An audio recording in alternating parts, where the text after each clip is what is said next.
Mwanza, Kagera na Geita. Nikiwa naongoza majimbo 25 upande wa wanawake. Nimejiunga na Chadema mwaka 2015 na nilianza kutumika nikiwa Chaso. Mwaka 2019 nilichaguliwa nikawa katibu wa Chadema kupitia baraza la vijana Bavicha, na nikatumikia nafasi hiyo kwa muda wa miaka 5 mpaka mwaka 2024 ambapo nilifanikiwa kuchaguliwa kama katibu wa baraza la wanawake kanda ya Ziwa Victoria. Ndugu waandishi wa habari, wenzangu wameongea mengi, lakini pamoja yote niseme chanzo ya haya yote ni uchaguzi wa tarehe 21 mwezi wa kwanza mwaka 2025. Mimi nilimuunga mkono Mheshimiwa Freeman Mbowe kwa uwazi, na tulikuwa tuna majukwaa ambayo tulikuwa tunatumia kufanya kampeni, majukwaa mbalimbali ya kwenye magrupu ya WhatsApp pamoja na ana kwa ana. Baada ya uchaguzi, Mheshimiwa Heche aliposhinda pamoja na Mheshimiwa Lissu, nilifanya jitihada binafsi za kuwatafuta na kuwapa pongezi za kushinda. Haikuishia hapo, nilienda kwenye majukwaa ambayo tulikuwa tukifanya siasa za kampeni. Niliwapongeza kwa uwazi nikiwa najua kwamba sasa tunaweka silaha chini, tunaenda kujenga chama. Na wanachama wa kanda ya Ziwa Victoria ni mashahidi. Niliweka silaha chini na sikuwa tayari kuona Mheshimiwa Lissu akitukanwa. Sikuwa tayari kumuona Mheshimiwa Mbowe akitukana. Niliwasihi sana twende tukajenge chama kwenye maeneo yetu ya siasa. Mbali na kusihi kwangu kote, hakuna ambalo lilionekana lina maana kwao. Mpaka sasa ninavyoongea, wezekana wanavyoniona ninavyozungumza hapa bado matusi yanaendelea na watanitukana, lakini haitasaidia chochote. Ofisi ya katibu mkuu inafahamu. Nimepata mafunzo mbalimbali ya uongozi ndani na nje ya nchi. Katika mafunzo ya uongozi niliyofundishwa, hakuna sehemu niliambiwa ili uwe kiongozi mzuri basi matusi yatakuinua. Ili uwe kiongozi mzuri, speech iwe nzuri ya kufana, basi utukane sana wenzako. Sijawahi kujifunza hicho kitu. Na muwasa katibu mkuu ana wajibu wa kuwarudisha wajumbe wa kamati kuu kwenye mafunzo ya maadili. Ninaamini Mheshimiwa katibu mkuu ni muumini wa maadili. Awarudishe tena wajumbe wa kamati kuu na baadhi ya wajumbe viongozi ambao kutwa kucha ni kutukana viongozi wengine.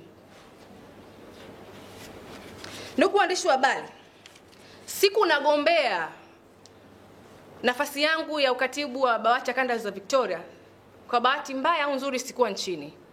Katiba yetu iliruhusu kushiriki uchaguzi hata nikiwa nje ya nchi, nje ya ukumbi. Kwa hiyo nilifanikiwa kushiriki uchaguzi ule. Nakumbuka niliuliza swali la kwamba kama mimi ni muumini wa masuala ya matusi kwa watu wengine, kwa mitandaoni na sehemu zingine zote. Niliapa na kukiri ya kwamba siwezi kuwa muumini wa matusi kwa wakubwa na wadogo, na wao ni mashahidi. Kwa dhamira ile ambayo nilitumia kuwaambia na nasimama katika msimamo ule, sijioni kama nastahili kuendelea kuwa katika jamii hii, kwa sababu naona sistahili kuwepo hapo. Siasa hizi zimepelekea kuwa ni siasa za fitna, chuki, na madhara yake yametusababishia kuondekana kwa upendo na mshikamano katika chama. Sio tu kwenye mabaraza. Yamesababisha kuona hawa ni watu wa Mheshimiwa Lissu wanafaa zaidi, hawa watu wa Mheshimiwa Mbowe tuache pembeni. Kitu ambacho ni madhara yake ni makubwa sana. Naongea hivi nikiwa na uchungu mkubwa sana kwenye chama nilichokitumikia kwa miaka 10 tangu nikiwa mwanafunzi wa chuo kikuu.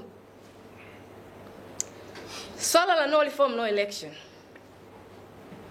mimi kama BAWACHA kanda ya Victoria katibu, katika utekelezaji wake ilinipasa niandae wanawake kanda ya Victoria kwa ajili ya kwenda kusukuma hii sera ya no reform no election.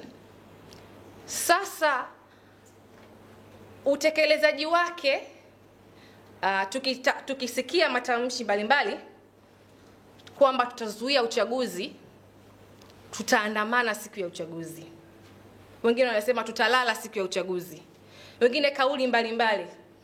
Kwa nini tutafanya hivyo? Kwa hiyo kwa sababu tukiwapeleka kwenye uchaguzi BAWACHA pamoja na vijana pamoja na wanachama wengine watapoteza uhai wao, watapoteza vitu mbalimbali, maisha, pesa na kadhalika. Je, si zaidi sana wasiposhiriki uchaguzi?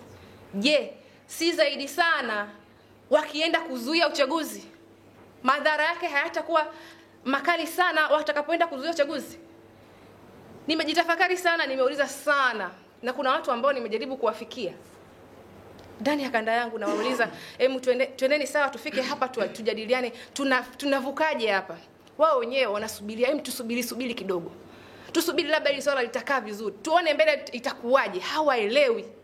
Nilijaribu kumuuliza Mheshimiwa Katibu Mkuu, sawa hatujasaini maadili, lakini tutavukaje? Akalilemba tu lile jibu bila kunipa jibu la mahususi kwamba nini kinachofuata.